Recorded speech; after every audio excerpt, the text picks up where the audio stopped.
ஏங்க நீங்க பேப்பர் படிக்கலீங்களா நீங்க சகோதரர்? பேப்பர்லயே வந்துருச்சு, நேற்று எல்லா டிவிலையும் சொல்லியிருந்தோம்.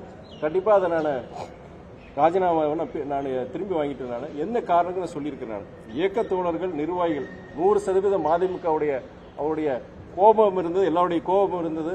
ஆனா எங்களுடைய இயக்கத்தின் தலைவர் வைகோடைய மனிதநேயத்திற்கு அந்த கோபம் வந்து அது அடிபணிந்ததுன்னு நான் சொல்லுவேன். அதனால நடந்தவே இருக்கட்டும், நடப்பவே நல்லவையா இருக்கட்டும்ங்கிற அந்த இதுபடி நாங்க வந்து இயக்க நலனுக்காண்டி, தமிழ்நாட்டு நலனுக்காண்டி தொடர்ந்து மறுமலர்ச்சி திராவிட முன்னேற்ற கழகம் பாடுபடுங்கிறத நான் சொல்ல முடியும். ஏங்க நான் வெளிப்படையே பேசுறவங்க, டக்கு முகம் மாறாது, என் சுவாவ டக்கு. அதனால அந்த மக்கள் பணி நிறைய செஞ்சுட்டு பாராட்டுறீங்க. நீங்க கொஞ்சம் அரசியலும் கத்துக்கணும். அது இனிமே காலங்கள் கொஞ்சமா வரும்னு நினைக்கிறேன். அண்ணா வந்து அப்படி சொல்லவே இல்லை.